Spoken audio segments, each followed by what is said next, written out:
Since I have made my 2D drawings and converted it into AutoCAD, I'm going to open that up in AutoCAD. So I'm going to not close this out, but keep this open so that I can refer back to it and start AutoCAD. Okay. Once I start AutoCAD, I'm going to open up that file that we just made.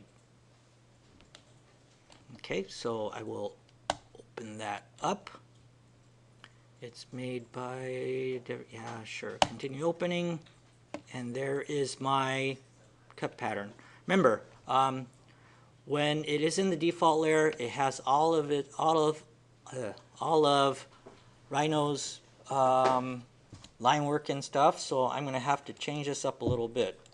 Right now everything is in that 000 color, which will not print, and it's in that make 2D visible layer. I'm going to turn this into all of the 0 layer for now. So select everything and then turn it into the 0 layer, so at least I can see it as white, and then make sure my property, everything is at by layer, line work is by layer, and line type and all is by layer as well. Once I do that, I should be able to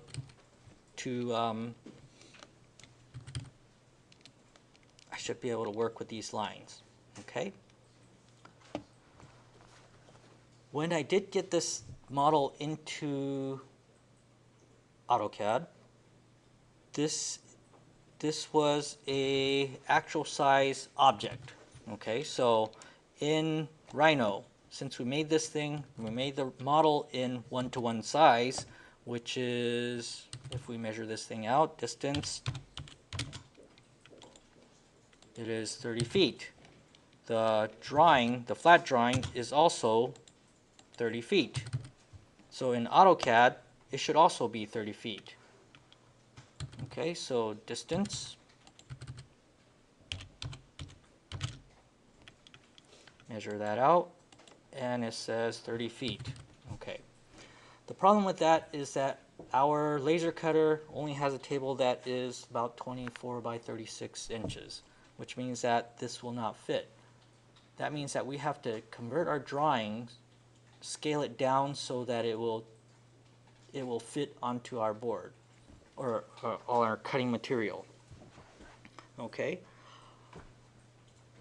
For that, we kind of need to know what scale we're going to produce our model. And in our case, for this meditation chapel, we're going to use this thing to create a model that fits onto our topo model that you've seen in the design one. Okay, so this will be 1/8 inch. So what I'm going to do is to take this thing right here. Oh, before I do that, so I don't get lost, I'm going to move this thing. Move from, let's say, there to 0, 0. Okay, so at least I'll never lose this anywhere. Units, just to check. Architectural, 1/8 inch degree, yep, okay. Everything seems fine. So what I'm going to do is to scale this drawing down. So the command is scale. Select the object. Hit enter when done. I'm going to take the 0, 0 point as my base point for scaling. If I know the scale factor or reference, that's what I'm going to put in. Since I already know the scale factor, I'm going to type in the scale factor. And the scale factor is the inverse of the 1/8 inch. Okay, so if I say 1/96 and hit enter, that should have scaled my drawing down into a 1/8 inch drawing. Okay. 96, because if I multiply 12 by 8, which is the 1/8 inch scale that I want, it should come in 96, right? 8 times 12, 96. So if I want the opposite of that, I'm going to say 1/96, and I'll shrink my drawing down. Okay.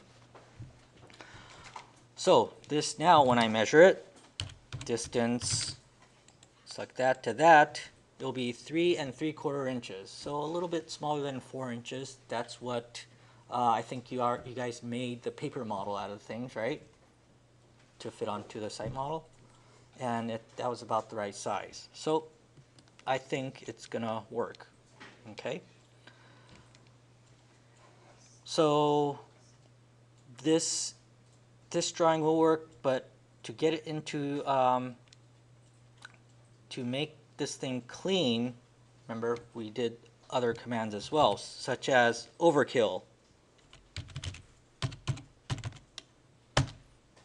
Because when we have these line work, we might have lines over lines over lines, and that may be problematic. So if I select the object for overkill, enter, the dialog box pops up. What I want to do is to get any overlapping lines to combine. However, I want to keep, for now, all of these lines as individual, because we could always join up later. So combine collinear object partially overlapped, yes. Combine collinear object when aligned end to end, no. So with that setting, I'm going to say OK. Okay, and there is, it should be a clean one line object. When there are lines over lines, and when you take that work into the laser printer, it could be very problematic, so we got to really be careful to make sure that we only have one line over it. Sometimes we made a mistake and there's two lines. One line is set to cut, one line is set to score, and if they're both there, you know, the cutting is going to override, so it may score in one pass and it'll cut it in the next, which means that you did all this work for all these little pieces of stuff. Okay, so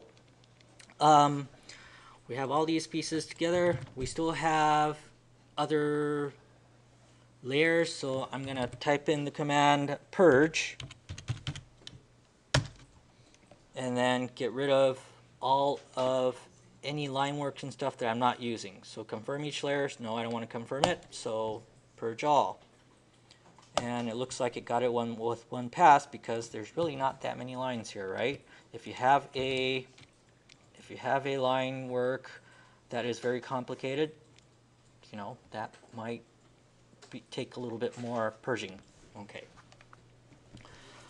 So with this, we're gonna prep or get it into layers that we could send to the laser cutter.